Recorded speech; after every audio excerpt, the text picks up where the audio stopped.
پیر فرزانه گفت آری حق داری، در دامی بس سخت افتاده ای و در مهلکی عجیب گرفتار آمده ای.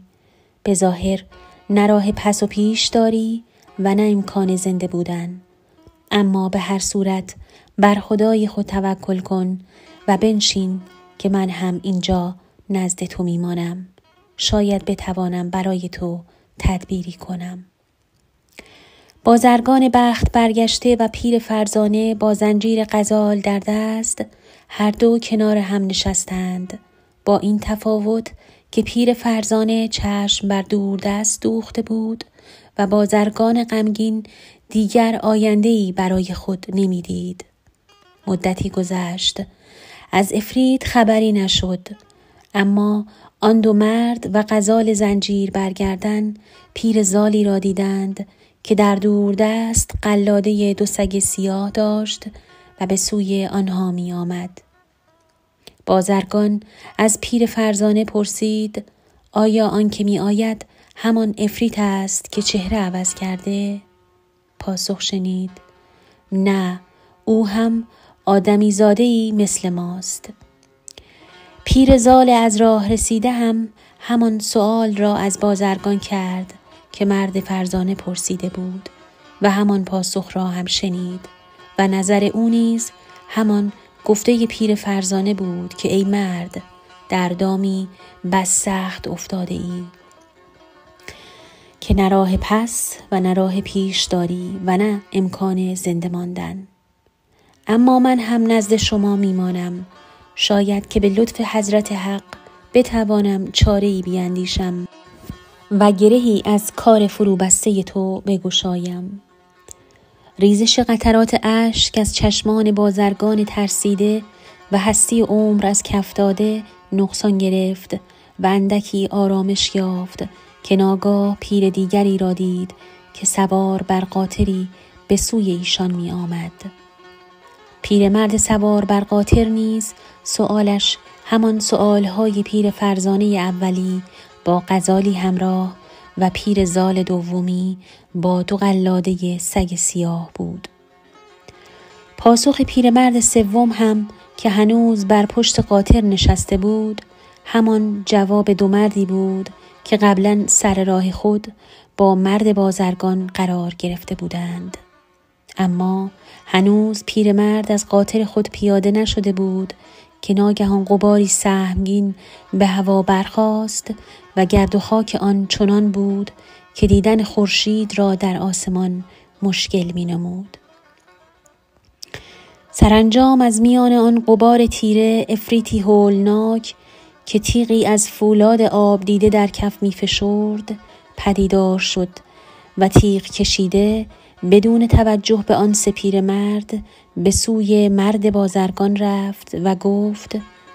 قول و قرار ما همان است که بود و همچنان که با پرتاب هسته خرما بر روی زمین سینه فرزند دردانه مرا شکافتی، سرت را پیش آر تا با ضربه این تیغ تیز آن را از وسط بشکافم. عفریت بدهیبت و ترسناک ادامه داد البته بعد از شکافتن فرق سر تو و گرفتن انتقام فرزند نوبت این سپیر مفلوک هم خواهد رسید. اینجا سرزمین و ملک عفریتان است و هیچ آدمی زاده‌ای اجازه آمدن به اینجا را ندارد و هر کس بیاید زنده بر نخواهد گشت. و اما ای مرد نادان، اگر دیدی به تو مهلت دادم فکر نکن که دلم برای تو سوخته بود، نه، بلکه میخواستم به شهر و دیار خود برگردی و مکان گنج در خاک پنهان کرده خود را به فرزندانت نشان دهی تا بعد از مرگت همه آن سکه های طلا و سرمایه گرانبهایت را هم من تصاحب کنم، زیرا که نه من بلکه هیچ کدام از عفریت‌ها و دیوهای این دنیا هرگز دلشان برای هیچ آدمی زادی نمی سوزد. اکنون تاسه می شمارم و ضربه تیغ خود را بر فرق سرت فرود می آورم. در همین موقع آن پیرمرد فرزانه که زنجیری بر گردن غزالی بسته و قبل از 2 پیرمرد دیگر آمده بود، پا پیش گذاشت و بر برابر عفریت ادای احترام کرد و گفت: من می‌دانم که این مکان سرزمین عفریتان است و شما امیر عفریت‌ها و عفریت‌های این سرزمینی.